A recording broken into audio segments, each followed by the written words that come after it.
If you're facing billing problems with Capital One, it's important to address them promptly to avoid any negative impact on your account. Follow these steps to resolve your issues effectively. Step 1. Identify the problem. Before filing a refund or dispute, use the shr.com link in the description to open the refund dispute deadline calculator and confirm your deadline.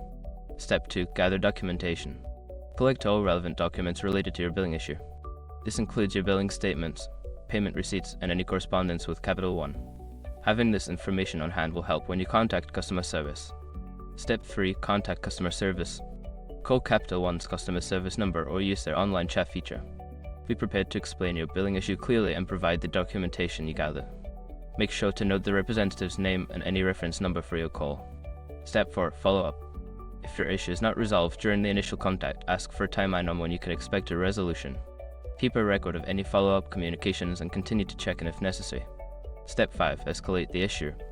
If your problem remains unresolved after following up, consider escalating the issue. You can request to speak with a supervisor or file a formal complaint through Capital One's website or customer service channels. By following these steps, you can effectively address and resolve any billing problems with Capital One. Remember to stay organized and persistent throughout the process.